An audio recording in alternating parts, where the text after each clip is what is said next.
down to figuring out and fleshing out the whole electrical system, all in this episode of the Clutch Trucker Channel. Clutch Trucker, filmed before a live and fuzzy studio audience. Yep, that's Rusty, the world-famous meatball dog. Hey YouTube, Clutch Trucker here. Thanks for tuning in to another edition of the Clutch Trucker Channel. I am so sick of being sick, man. This thing is... It's been over a week now. I thought I was doing much better yesterday. I had gotten up at 5:30 in the morning. I worked pretty much all day. You can see behind me, the closet is now complete. It looks really good.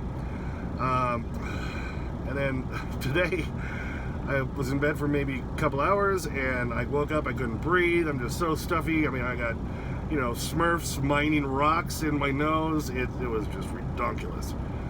I hardly slept most of the morning. I had to take my wife to something. I came back and blew out Smurfs for about a half hour and finally was able to breathe well enough to sleep a little bit more. But I am so sick of being sick. It kind of went backwards. I was doing a little bit better yesterday and it kind of went backwards today. So it kind of sucks. But I'm out here trying to do something else again because I went back to sleep and slept the afternoon. So here it is tonight and I need to try to do some more stuff. So, went to Menards again. You'll save big money at Menards. I tell you that announcer though. This week in Menards, you know. But they got some good prices on stuff, and I decided, because back there where you can see, okay, right behind me is the microwave cabinet. Below that's the Ninja Foodie, and then there's the closet, right? Close, not claws. I totally am feeling too hot. Anyway, closed closet looks good though. But you can see right next to it, see how dark it is back there? It's like cavernous, kind of dark. And I decided, you know, I could use another light back there. Not that I'll really be back there that much right in front of the freezer, but I thought it would look a little bit better with a light there. So I went and bought another light, like the ones I put upstairs in the ceiling up there and over the nightstand. And I have two of them, because where I bought them at Lowe's, there were two in a box. So down here, there's going to be one pretty much right behind my seat, right where I'm pointing right now, that'll be lighting down over the sink and the toilet area. And then one just over there, right in front of the closet, about there, okay, just lighting over my seating area. But see, around that corner, back there towards the freezer, is just so dark, I decided, let me get it one more. So I have one more light. This one I'm going to mount actually on the wall of the closet, aiming towards the freezer. It'll just be easier to put in, easier to do the wiring. I don't have to buy another junction box for all that. So that's what I'm going to do. So I've got that. All right, I already noticed a problem with the one I just bought that I was planning to put up against the wall. Because, you know, this was made, it actually doesn't even have a ground connector to it. That's weird. So it was made to go into a box, okay? And so you have the connection on the inside like that and a little unit that runs the light. But if you look at it this way, look what you see. If I try to mount this flush on the wall, this sticks up. So this one's going to have to go into one of the boxes, because I have two of the wiring boxes that I'm going to put up for the lights under the bunk there. Here's the ones that I put up upstairs, and also that I'm going to put downstairs. So I was going to put one over the sink area and in the toilet, and then one right there in front of that closet. You notice you look at it this way, it's flush. This one can mount against the wall. It has the grounding wire. So I'm going to just swap those out. This one will go on the side of the wall, right back there, that way. I can't, there it is. It's hard to point when you're looking backwards. So this one will go on the back of the wall. This one will either go over the seating area or over the sink and toilet. I mean, they look essentially the same, don't they? Just a little bit different. A little bit more white here than on this one. And this is more of a frosted, they're both frosted, but this one's like a little more frosted than this one. I'm thinking this one might be brighter, so maybe this one will be the one to go over the sink and toilet. And like I said, I'm going to have a box for that one to go up into anyway, so that would be just fine. And then this one I'll mount on the wall. Got to adapt, baby, got to adapt.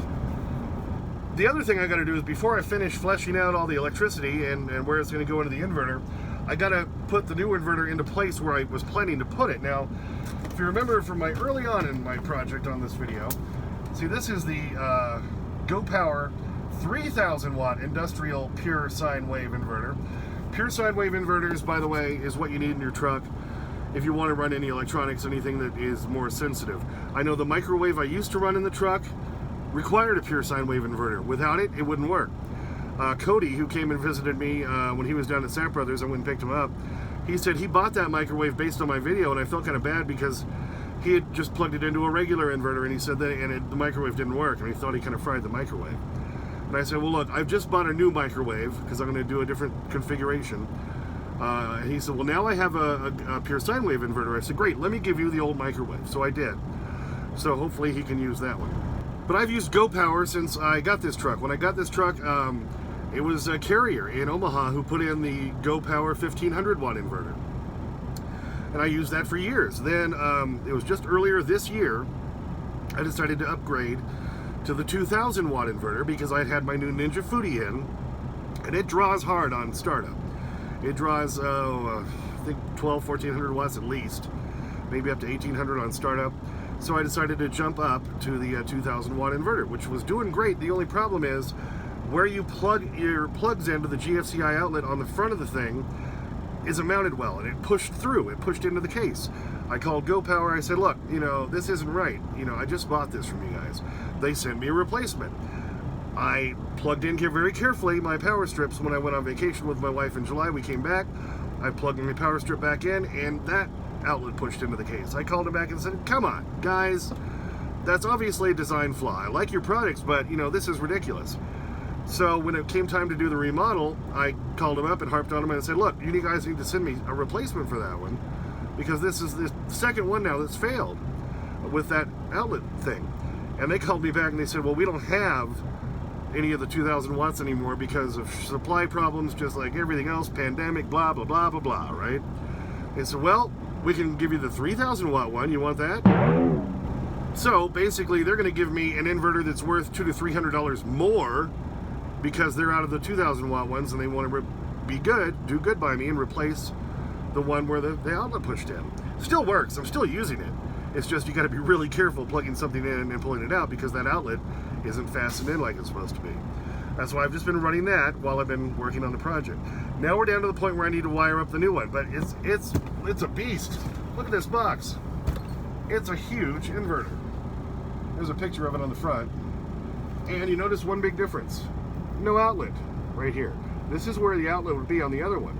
This is a taller unit too. You have to hardwire this one to that section right there. So that's why I hadn't done it yet. I was waiting until I got to the whole wiring part, which is about where we're at tonight. So the main thing I'm going to do tonight is try to wire up my boxes, get those ready, run the wires to where the outlets are going to be. I might or might not plug those outlets or wire those outlets in. And I need to put the inverter in place where I had planned to put it, because I plan to put it below the sink. And a lot of the reason is because there's a real hard wall there. It's the same wall that is holding up that cabinet for the microwave, so it's a good mounting place. And for those of you saying, oh, you shouldn't put it below the sink because what if there's a water leak? The water inlet's going to be on the far other side of that, inside of that cabinet, and the sink drain, that's not as much of an issue, but I'll make sure it's very, very connected well, and I might even build a little shroud to keep it away from the inverter. So I'm going to make sure I cover all that, so don't worry. But got to make sure this is going to fit where I plan to put it before I finish building out that sink compartment, because if it's not going to work and I got to come up with a new plan, I need to know now. So this is kind of where I need to start with this tonight and see what I can figure out. All right, I pulled it out so you can see it, and it comes in the bubble wrap. Bubble wrap! Don't you love the bubble wrap? Good stress reliever, baby.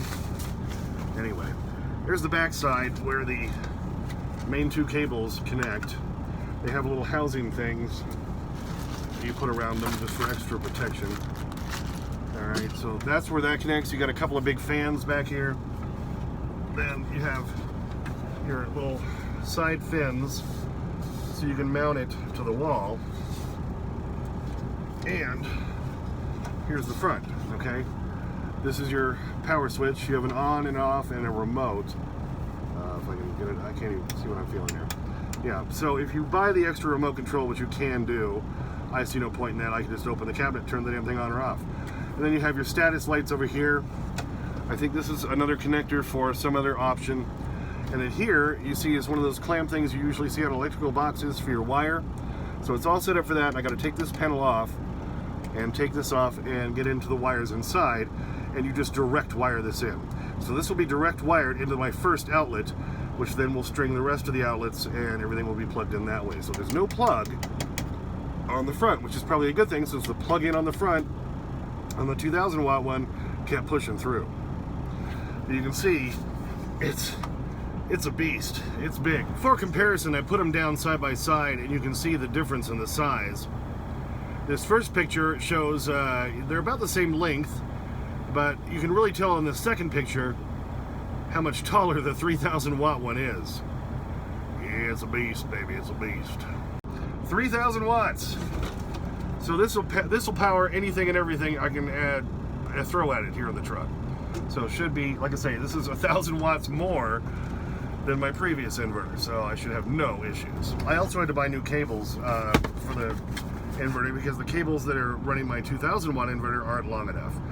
Because I showed you, I think just in my last video, where it's right behind my driver's seat right now, and the cables come from the floor, up through the floor, and there's barely any room after that. Now, I can't even really move that inverter, so I needed longer cables. So I bought those, and so it's another reason I need to pull all this out.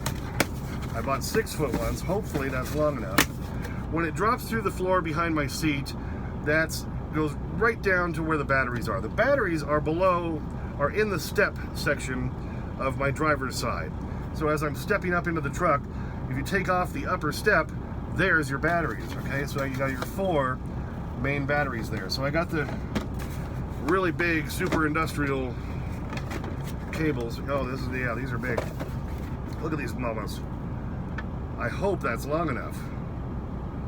May not be. So this is another reason I need to check this now, because if I need to go to a store or go on Amazon tomorrow and find longer cables, I need to be able to do that right away. But look at these are beef. These are beef cables, man. Look at this. That's serious freaking cables.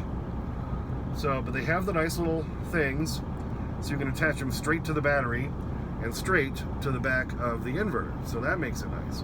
Looks like one is a little bit bigger than the other. The hole inside, is it just my imagination? I don't think so. Do they have any instructions with them? No. Look at how big the thing is on the back. I'll have to look. And then here's the red one. Oh, that's a pretty red. This looks like Christmas lights, doesn't it? Like the newer style Christmas lights in the tube. That's what these look like. Or an accordion. Anyway, I'm getting punchy. When I don't feel good, I get punchy. But see, those have the little things on them too. So I just hope these are going to be long enough. We shall see. Oh, and look in the cable box. Love these. Oh yeah. Relieve stress, baby. Yeah! Oh, and I do have to show Connie, who comments on my videos, has been a big follower of my channel for a long time. Said she wanted to send me something, so I said email me, and there you go. And she sent me a couple of things. She sent me a Norelco razor. This is the Norelco 2300. Pop-up trimmer, fully washable, 40-minute run time, 40 flex heads. This is almost exactly the same razor I have. If you go scroll way deep, I did a video like about 7-8 months ago where I had to buy a new razor, and so I bought a Norelco for me and my son. I bought us each one, and so she sent me this, and I said, well, that's the brand I use. Fantastic, love that. And not only that, I said, you know, so in plenty of times where I'm home on a quick run, you know, just running through the house for a 34 or something. I'll be inside taking a shower, I'll come out of the shower and realize, crap, the shaver is still in the damn truck. So I said, Connie, thank you, and I'm saying thank you now, because now I can leave one at home and one in the truck and don't have to worry about carting that back and forth each time, because this is the brand I use and I like them a lot. So Connie, thanks for that. And then she's a huge Rusty fan. I mean, huge Rusty fan. I keep telling my wife, if I don't put Rusty in this next video, Connie's going to tear me a new one in the comments. So I always have to make sure Rusty's in the video, because she loves Rusty. And look what she said for him. It says Furry Baby is the brand. This is a specially made dog and cat blanket. Oh. It's very soft. He's going to love this. So she sent me this. So Connie, thank you so much. You've made a very happy dog. since I've been home, there's this blanket that my wife keeps on the bed that was hers that Rusty's kind of taken over, and she's not too happy about that. So, Rusty, you got your own blanket. So when the remodel's complete, we'll throw this up on the bed area for him, and he'll have his own furry little blanket. Connie, thank you so much for sending that stuff. Really appreciate it. Okay, already run into a problem. This is why I told you I kind of needed to plan all this out now, so I know what I'm dealing with, and if I have to move where I initially planned to put the inverter, then I can plan on that, and I can work around it. The problem is, see, I've had this whole plan for the whole sleeper remodel in my head for months now, and I've had to make a few adjustments as we've gone along the way because, you know, the stairs didn't work out quite like I planned. I've had to readjust, you know, the bunk height. I've had to readjust a few things based on how I had to build it, and I knew this might be an issue. Okay, here's the cabinet that holds the microwave. You can see back there the Ninja Foodie. There are the front doors for both of those. This was going to be my sink area. Okay, you can see the sink's basically in place where it would be. It'd be a little straighter, obviously, with the faucet coming up over the side and so forth. And here's my toilet, my coat sitting on that. Here's the wall around my toilet. There used to be a cabinet right here, okay, on the right about where this edge of the toilet is. That's what the inverter was mounted to. It was bolted to that wall behind my seat. Okay, but I was going to plan on putting the inverter. Here's the new one. I just kind of set it there in place. That box is holding it from falling down. In what was going to be the under cabinet for my sink area. Problem you can see is the sink. Look where the drain is. It's right there. That doesn't give me enough room to do anything with the drain under the sink before the inverter. Okay, I was going to mount it on this wall because it's solid. I don't think this is going to work. So now I have to come up with a whole new plan. Now I've got an extension I was going to put on this wall since it juts out a little bit more than the old wall did around the toilet, and I can still mount it there behind the seat. Problem is, this wall can't be permanent because there's a panel that I might have to access right there. I talked about this in my last video. So this has to be able to pull out if I needed to. So then I can't easily mount the inverter to that because then the cables might not move enough, yada yada yada. So now I've got to rethink the whole inverter situation, where it's going to go. Now I have my closet open right now, and you can see there's that box area below my Ninja Foodie that I was planning to use for my socks and underwear and shorts box that I was just going to shove in there. It could maybe go on the inside wall there. Problem is, see, there's that other beam right there, and this is about 14.5 inches long. Between that beam and this beam over here is only about 13.5. So I could trim that board down, I guess. I could try to, reaching in there with my multi-tool. That would be a big pain in the ass. Or I could just simply mount another 2x4 or something to the wall so it sticks out the same distance as that one, and maybe mount it to the wall there. Now, though, I will be encroaching on my area for my box, which, you know, okay, I have a closet upstairs. Maybe I can make that work for socks and underwear and stuff. I've just now got to come up with a whole different plan because I had a certain plan in my mind, and now I have to adjust the plan. So that's kind of what I'm looking at. Got the box with the cables in there just to hold the inverter up in place. I haven't even had a chance to see if that's going to work. I think those are going to be too short to make it all the way over there and down to the box, so we'll have to deal with that too. If you've been following all along from the very beginning, remember I had a whole situation towards the beginning of the remodel about how to do the cassette toilet, because where I was going to put it through the wall wasn't going to work, and I was like stuck, and I'm like, well, what do I do? So I did what any smart married man does: go ask the wife. She hasn't had the plan in her head for months like me, so she can think outside the box. She can think of, you know, maybe different solutions. So this is what I'm going to have to do. I'm going to have to stop tonight because I can't really get anything else wired and in place and ready until I know where the inverter is going to go.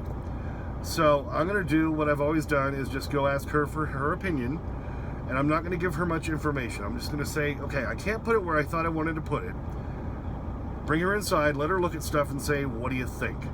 Because then that's when she usually comes up with the best idea. And, you know, she's saved my ass way too many times on this project and on many other things all through life. So, gotta love the wife. She's a big help. We're gonna go see the new Spider-Man movie tomorrow as the whole family. So when we come back from that, I'm gonna bring her out here and say, okay, help, what do I need to do? Because I've had a plan in my mind for so long, I've just got it stuck in my head one way. But there's got to be a better way, and I'm sure she'll come up with it. So that's where we're stopping tonight. And hopefully we'll have a solution, and I can continue on tomorrow. Well, thanks for tuning in for this one. I am so sick of being sick. Man, I don't have patience for that. I got crap to do, you know? So, anyway, so just a little more things done, a lot of thinking, a lot of planning tonight. So not a lot to show you, but as the days continue, there will be a lot more to show you, all right? So stand by for that. Thanks for tuning in. As always, please subscribe. Please like and comment if you'd like to. Get to your comments usually within 24 hours. Don't forget about Clutch Trucker on Instagram, Clutch Trucker on Twitter. Hey, ring that bell for notification. I keep forgetting to mention that, so you know when the new videos come out, or you know if we go live or something like that. And as always, sniff that magic YouTube fairy dust. Clutch and Rusty, out. So, the Twin Cities. You ever been to the Twin Cities before? No. No? Can you say more than that? I tell you, that's a fountain of conversation there, my friend. That's a geyser. You know, I'm doing all the driving here. At least you could, like, talk a little bit, you know? All right. Here's the strip. You ready? Oh, it went all the way back. Go get it. Go get it, Rusty. Come on. Oh, that's a short leap up. There you go. Can you find it? I know it's dark back there. It's there. Believe me. Look around. Let's see it.